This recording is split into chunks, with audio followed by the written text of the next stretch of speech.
میں تھوڑی سی شدت آتی ہے تو فوری طور پر اسرائیلی سرکار، نتن یاہو کی سرکار اور مودی کی سرکار دہشت گردی کے نعرے لگا کر ان کو دبانے کی کوشش کرتی ہے، اور جب وہ نہیں دبتے تو فوری طور پر جو اڑوس پڑوس میں ممالک ہیں ان کے اوپر الزام لگانا شروع کر دیتی ہے۔ اصل میں اس دہشت گردی کے پیچھے وہ ہیں، ٹھیک جس طرح پلوامہ حملے کے بعد ہوا، ٹھیک جس طرح اڑی میں حملے کے بعد ہوا، ٹھیک جس طرح پہلگام والے حملے کے بعد ہوا، تو سیم فوری طور پر آسان سا ٹارگٹ تھا کہ پاکستان کے اوپر دہشت گردی کا الزام لگا دو، اور یہ مت دیکھو، اپنے گریبان میں مت جھانکو کہ کس طریقے سے آپ نے وہاں پر پورے کے پورے ایک خوبصورت خطے کو جیل بنا کے رکھا ہوا ہے۔ پاکستان کی جتنی فوج ہے اتنی فوج صرف اور صرف انڈیا نے کشمیر کے اندر رکھی ہوئی ہے، لیکن اس کے باوجود وہاں پر وہ آزادی کی جد و جہد کو نہیں روک پا رہی۔ وہاں پر بیواؤں کے قبرستان آباد ہو چکے ہیں،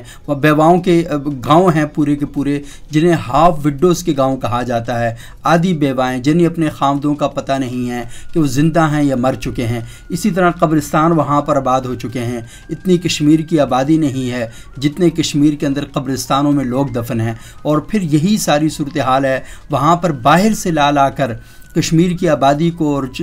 کشمیر کا جو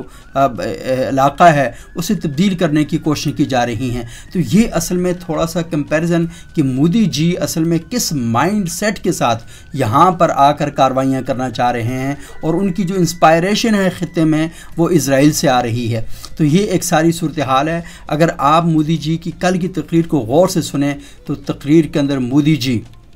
وہ جو کہتے ہیں نا مہاتما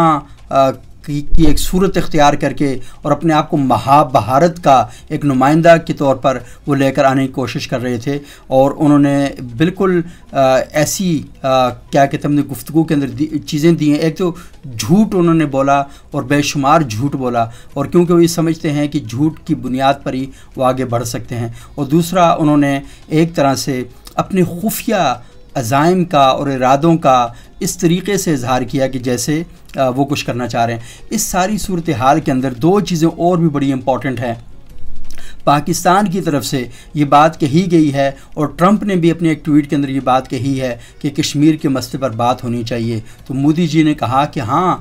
پاکستان کشمیر پر بات ہوگی، لیکن اس کشمیر پر جو POK ہے، یعنی پاکستانی اس میں جو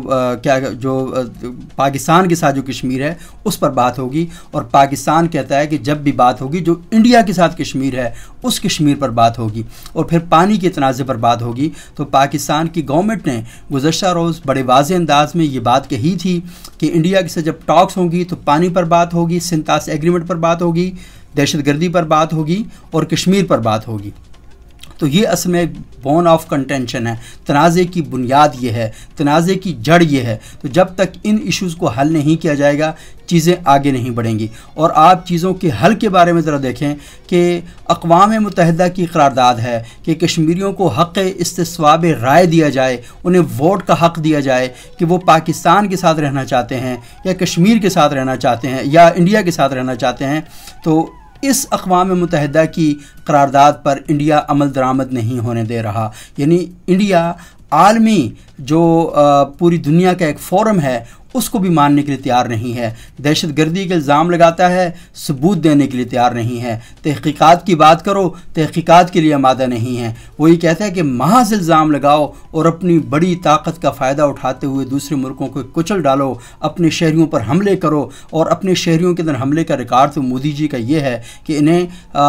جو بچر آف گجرات جو ہے وہ کہا جاتا ہے، ان کا ٹائٹل اصل میں یہ ہے کہ وہاں پر انہوں نے لاکھوں لوگوں کو زندہ جلا دیا تھا۔ یہ مودی جی کی حالت ہے۔ لیکن اصل سوال یہ ہے کہ ہم لوگوں نے کیا اپنے ملک کو بھی کوئی سیٹ کرنا ہے یا نہیں کرنا؟ بہت اچھا پرفارم کیا پاکستان کے اندر، اتحاد، یکجہتی اور یگانگت کی ایک فضا ہمیں گزشتہ 10 دنوں کے اندر دیکھنے کو ملی، لیکن کیا اسے ایک حادثے کے طور پر ہی رکھنا ہے یا اسے کسی قدر کے سانچے میں بھی ہم نے ڈھالنا ہے؟ تو یہ ایک بڑا اہم سوال ہے اور اس پر ہماری بات چیت ہونی چاہیے۔ اور پاکستان اس حوالے سے میں آپ کو یقین دلاتا ہوں جو کچھ خبریں ہمیں موصول ہوئی ہیں یا اطلاعات ہمارے پاس موجود ہیں، انشاءاللہ پاکستان کا دفاع مضبوط ہے، مضبوط ہاتھوں میں ہے، اور اس وقت اتنا آسان نہیں ہے پاکستان کو ہلانا یہ بہت ہی مشکل ہوگا مودی جی کے لیے، اور مودی جی کو جو منہ کی کھانی پڑی ہے حالیہ دنوں میں، تو مودی جی کا چہرہ اس وجہ سے اترا ہوا ہے، ہندوستان کا چہرہ پوری دنیا میں بے نقاب ہو چکا ہے، اور وہ جو جے شنکر صاحب تھے وزیر خارجہ، جن کو سفارتی آداب کا علم نہیں ہے، وہ بھی پوری دنیا میں بجھے سے پھر رہے ہیں، اور اترا سا ان کا چہرہ ہے۔ تو یہ باتیں بڑی امپورٹنٹ ہیں، لیکن اس کے ساتھ ساتھ آج کی کچھ 2-3 امپورٹنٹ باتیں میں آپ کے ساتھ شیئر کرنا چاہوں گا۔ پاکستان کے جو وزیر خارجہ ہیں اسحاق ڈار، انہوں نے کہا ایک بار پھر کہ سندھ طاس ایگریمنٹ کو اگر آپ نے چھیڑا تو یہ جنگی قدم تصور ہوگا، کشیدگی بڑھے گی، اور ہمارے دفاعی رد عمل پر کچھ ممالک خاص طور پر امریکہ کو احساس ہو گیا تھا کہ اگلا قدم بہت خطرناک اور تباہ کن ہو سکتا ہے۔ انہوں نے کہا کہ اس خطے میں عدم استحکام اور خطرات کی اصل وجہ مسئلہ کشمیر ہے، یہ صرف ہمارا موقف نہیں بلکہ بین الاقوامی سطح پر تسلیم شدہ تنازع ہے، اور اس معاملے میں ٹرمپ کا یہ کہنا ہے کہ وہ کردار ادا کرنے کے لیے تیار ہیں۔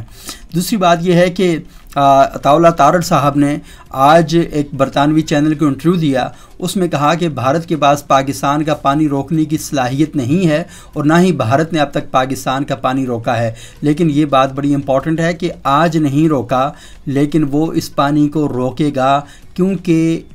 بھارت کے اندر جو حالات پیدا ہو چکے ہیں اس کے لیے اس پانی کو روکنا شاید وہی سمجھے گا کہ اس کے لیے ضروری ہو چکا ہے۔ اچھا، پھر ایک اور بات یہ ہے کہ دفتر خارجہ نے جو بھارتی وزیر اعظم نے جس کا میں نے ذکر کیا، جو تقریر کی ہے، ان کو مسترد کیا ہے، اور اسے کہا کہ یہ جو سیاسی مفاد پرستی پر مبنی خطرناک اقدام ہیں، اور دونوں ملکوں کے جو لوگ ہیں ان کے اندر نفرتوں کا، شدت پسندی کا، انتہا پسندی کا اور دہشت گردی کا ایک طرح سے بیج بونے کی کوششیں کی جا رہی ہیں۔ تو یہ آج کی بڑی امپورٹنٹ خبریں ہیں۔ ہمیں اپنے ہاؤس کو ان آرڈر کرنا ہے، اور اللہ کا شکر ہے بڑی حد تک ہاؤس ہمارا ان آرڈر ہو چکا ہے۔ ہمیں جہادی تنظیموں سے، جہادی دھڑوں سے اپنی جان چھڑانی ہوگی، اور وہ بالکل پاکستان نے بہت اچھا فیصلہ کیا ہے، اور پاکستان میں اس وقت نہ تو جیش محمد کا کوئی کیمپ ہے، نہ ہی جماعت الدعوہ کا، لشکر طیبہ کا کوئی کیمپ آپریٹ کرتا ہے، نہ ہی حرکت المجاہدین یا حرکت الانصار کا کوئی کیمپ یہاں پر ہے۔ تمام کیمپ جو ہیں وہ ختم ہو چکے ہیں، اور وہ جو کیمپ قائم بھی کیے گئے تھے تو آپ کو پتہ ہے کہ انٹرنیشنل پاورز کی جانب سے وہ کیمپ جو ہیں ان کی سرپرستی میں سارے کیمپ قائم ہوئے تھے، وہ ختم ہو چکے ہیں۔ لیکن سوال یہ ہے کہ کیا ہندوستان کے اندر بھی جو دہشت گردی کے مراکز ہیں، جو شدت پسندی اور وحشت کے گڑھ ہیں، انہیں ختم کیا جائے گا؟ نہیں کیا جائے گا۔ اور وہ شدت پسندی کے مراکز وہ خفیہ جگہوں پر نہیں ہیں، وہ دہلی میں دہلی سرکار ہے جو دہشت گردی پھیلا رہی ہے، اور جو کیا کہتے ہیں کشمیر کے اندر دہشت گردی کر رہی ہے، اور اس کشمیر کی دہشت گردی کی وجہ سے جو ایک ہوتا ہے نا کہ اسٹیٹ اسٹرکچرل دہشت گردی جو ہے وہ گورنمنٹ کی طرف سے وہاں پر ہو رہی ہے، اور اس کے رد عمل میں اگر کوئی آواز اٹھتی ہے تو پھر فوری طور پر یہ الزام لگا کر اس آواز کو دبا دیا جاتا ہے کہ اس آواز کے پیچھے پاکستان ملوث ہے، یا اس آواز کے پیچھے اس مظلوم کی حمایت میں کھڑے ہونے والے لوگ جو ہیں وہ انوالو ہیں۔ تو یہ دونوں چیزیں اکٹھی نہیں چل سکتی۔ اگلے پروگرام تک کے لیے اجازت دیجیے گا، بہت شکریہ، اللہ حافظ۔ چینلز کو ضرور سبسکرائب کریں۔